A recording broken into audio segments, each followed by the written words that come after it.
From flooding to infrastructure to 526, those are some of the issues that are affecting South Carolina State Senate District 41. And that's why West Ashley resident and tech guru Joe Wray wants to represent the citizens of District 41 in Columbia next year. I sit down one-on-one with the District 41 candidate for a special edition of Quintin's Close-Ups. And if you haven't already, download my free Quintin's Close-Ups app in your Apple or Google Play stores. And subscribe to my YouTube channel as well. Joe Wray, welcome to Quintin's Close-Ups. Thank you so much for having me. You're welcome greatly. Obviously, you are making some news around Charleston and really the state of South Carolina because you're going to be running for South Carolina State Senate District 41. Correct. And from your Facebook page, you said this: believe in people, believe in goodness, believe in second chances. Why should people believe in you? That is a great question. I've spent the last 2 years working to help get Democrats elected, both locally and nationally.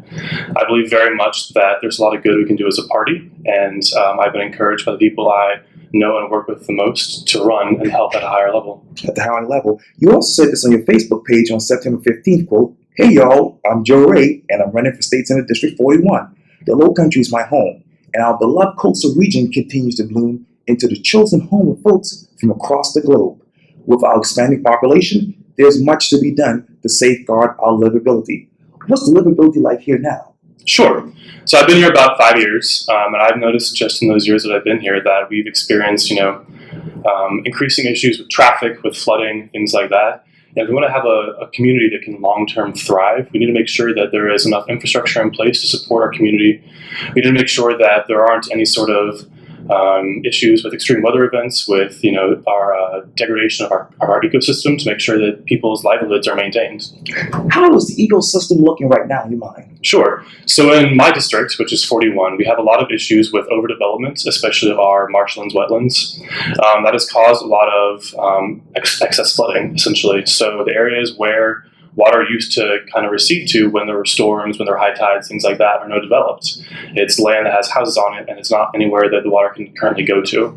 So we really need to work on a plan to make sure that does not continue to happen, and then mitigate the effects that have already happened. Where are we with infrastructure in the State Senate District 41? So one of the big issues, of course, in 41 is the expansion of 526. That's going to be affecting a lot of the area of 41. It's going to go through Johns Island down to James Islsnd. And that's something that thankfully we're going to get completed now, it looks like. I want to make sure to continue to fight to make sure that actually happens in a timely and cost-effective manner. But on top of that, we need to make sure that that expansion doesn't, as I said earlier, ruin some of our already fragile wetlands and ecosystems. So we need to make sure that we're looking at the correct path for that road. We need to make sure that it's not destroying some of those fragile ecosystems as well. And also we need to make sure that it's not destroying some people's homes that already live there. What path would you use? So there are a few different options that have been put forward for the 526 path.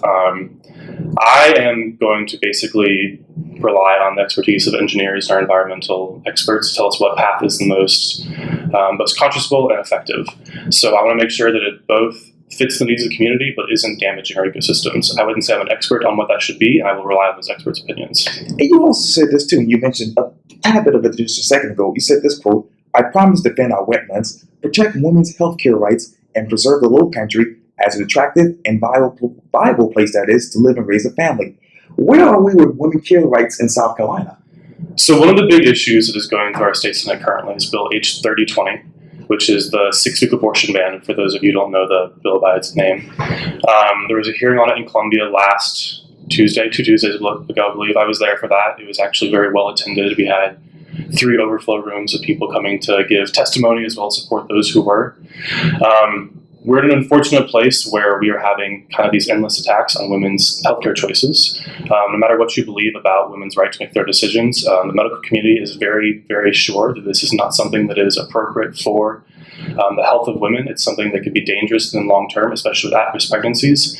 And it doesn't really provide our state with any sort of net gain. This is going to be a bill that's going to be costly in our court system. We're not going to get it pushed through. We've seen it struck down in multiple states already. So it's going to be both a waste of taxpayer dollars and then an attack on women's already fragile healthcare rights. Where are we with taxpayers' money when it comes to women's care rights? Sure. So we don't really do a lot as far as healthcare for our populace compared to other states. We still have an expanded Medicaid. We have an extreme problem in the state overall with actual rural access to healthcare, especially for labor and delivery. That's something that thankfully we won't face as bad in my district, but over statewide, we have a huge issue with access to neonatal care and childbearing care. And that's something that really needs to be addressed. We need to make sure that our rural and community hospitals are funded correctly, that they have OBGYNs who can take care of these patients. Otherwise, we're going to continue to see our infant mortality rate and danger to our pregnant mothers is going to be continuing to be the blast of the states in the U.S. You also said this too. I'm willing to tackle the hard problems, that is, and make difficult decisions to put low country over politics. What's politics like in the low country right now? Politics in the low country is a little bit of I would say it's a little bit of a behind closed doors affair. A lot of our current representatives, both at the state level and at the very local level, are about that photo moment, about the headline grabbing issue. They don't really actually want to address the long-term issues that we're facing. For example, we have our coastlines are something that we very much need to protect. Everyone agrees they need to be protected. And we have our current state senator talking about these issues with plastic beads that have fallen off container ships in the recent past, and going to Sullivan's Island talking about cleaning them up. The issue is that should never have happened. We should have regulation in place to prevent these container ships from having just loose dangers like that on our coastlines. We need to make sure that we're tackling the root of the problem, not just kind of bandaging the short-term solution. You talk about the coastlines. Let me talk to you about offshore drilling. Where are you with that? I am completely against offshore drilling. And if you were in the state senator right now, how would you vote for that? I would vote completely against offshore drilling. Offshore drilling. Yes. You talk about obviously making hard decisions. What other decisions would you take to tackle as far as long-term issues that we're dealing with here in the Low Country, particularly District 41? So, of course, one of the hardest things to balance in politics is the need for economic growth and prosperity versus the needs of your populace and the needs of your surrounding environment. We don't want to sit here and say that we're going to completely shut down all economic growth that's going to, put heavy restraints on infrastructure. It's going to put heavy restraints on our ecosystem. We have to find that balance. And those are those tough decisions we have to sit down and make. We have to say, is this worth this? And sometimes the answer is yes, sometimes the answer is no. But we need to make sure that we're balancing economic growth with environmental sustainability. Let me get back to you. Obviously, you said you're a resident here of Charleston. You've been here for 5 years. Who else is Joe Wray? So I grew up in Tennessee, actually. I came down to South Carolina for undergrad. I went to USC. And I moved to Charleston shortly after. I am, I think, at the heart a little bit of more of a nerdier politician, I guess, side of things. I work in tech. I've done that ever since I graduated college. I work as a data analyst, essentially, so I run a lot of our regulations with our client. So outside of my politics life, I'm probably not the typical person you would expect to find running for office. It's something that I didn't really have as a long-term goal of mine growing up. It's something that in the last 2 years I felt very strongly that I needed to make a change. And I've done a lot of work locally in our community to both better our community and help the party as well. And it was only after doing that for a couple of years that I was asked by the people that I know and trust to do a lot of work with me to run for office. I think the belief was that it's time to have more representation of what the actual populace is like in the city. We don't need more lawyers. We don't need more white-collar professionals that have been running in politics their entire lives. We need more real people, and that's why I'm here. You talk about USC, obviously, as an undergrad. When you look back to the presidential search this past summer to right now, what more questions do you have? The USC presidential search has been something that I personally tried to stay out a little bit. It's something that I have my own feelings about. I worked at the State House when I was in college as an intern. So I think I have feelings about it that are not political. So it's something that I'm going to keep to myself. Keep to yourself. What change would you make on day one if you were elected state senator? One of the biggest changes I would push for day one is to make sure that we are increasing funding to our public schools and increasing salaries for our public school teachers. We are in a very bad place with public schools in this state. Charleston itself has some fantastic public schools, but not the entire city does. We have some very poor performing public schools. And we cannot hope to alleviate that issue without, first of all, funding our public schools, and secondly, paying our teachers salaries that they deserve and salaries that they will stay in South Carolina to teach for. I've heard many stories from friends with children in the area of teachers they beloved who had to leave the state because they couldn't afford to pay their student loans with the salaries that we were paying them. And we cannot possibly hope to have a public education system that is accessible for all if we're not going to pay our teachers the salaries they need to do their job and do it well. So I would advocate day one for an across-the-board 10% raise for our public school teachers. And when you look at those poor performing schools, how many are there in the District 41? That is not a number I could give you off the top of my head. I'd have to go back and count. There are a few poor performing, there are a few well performing schools in District 41. Unfortunately, oftentimes the line between what is a good and bad school is very racial. It's socioeconomic. So we have some great performing schools in some better, more well-off areas, and we have some very low performing schools in some worse off areas economically. And those are the schools that we really need to focus on and make sure that they actually have access to those good teachers and those funds. You talk about funds. How much money do we all have as far as increasing teacher salaries in South Carolina? So the actual funds that would be provided to raise teacher salaries in South Carolina are a very minimal portion of our budget. A 10% raise for teachers across the board isn't going to extremely impact our state budget. Obviously it will. I'm not saying that money doesn't exist somewhere. But there are a lot of things that we as a state can do to either raise that money or allocate it from somewhere else. And when I talk about raising that money, I mean, implementing either a cent tax on gas, something that we've done in the past for infrastructure needs, things like that. They could be really minimal tax increases that would actually go a really long way into increasing our public education attainment and funds. When you look back at the gas tax to right now, what is the biggest difference still in your mind?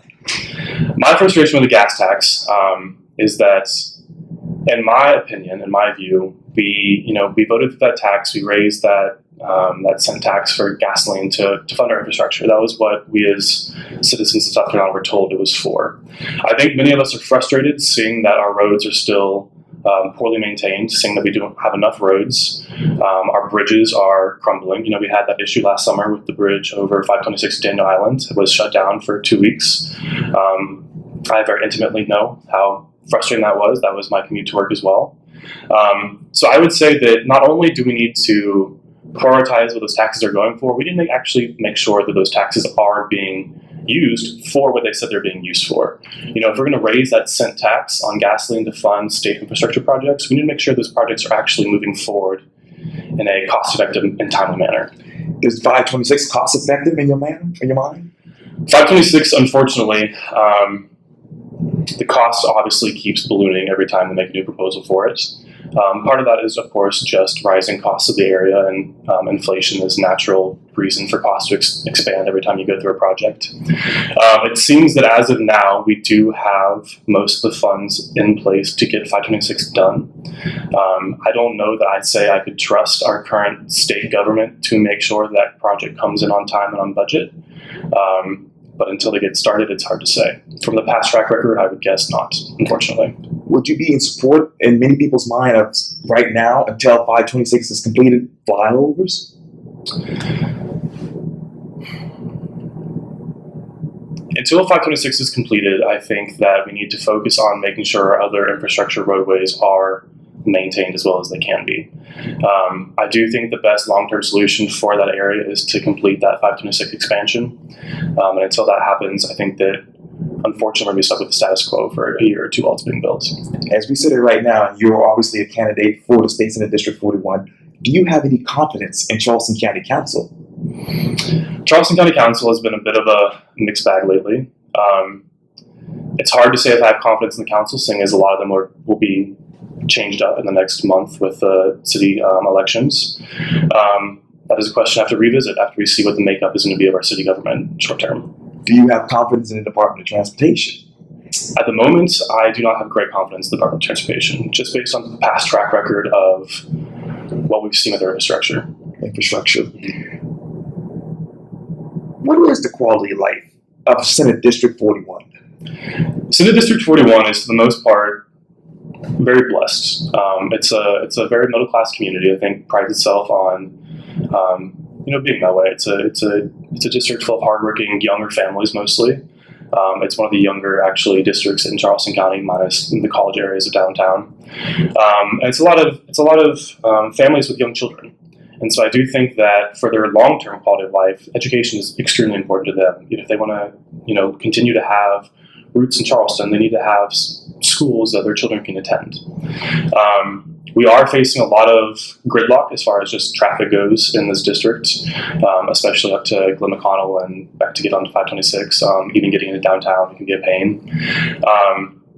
And so the biggest issues we face are that traffic gridlock and making sure our schools really are up to a quality standard that we all deserve. Joe Wray, thank you so much for your time. And again, welcome to Quintin's Full South. Thank you for having me. You're welcome.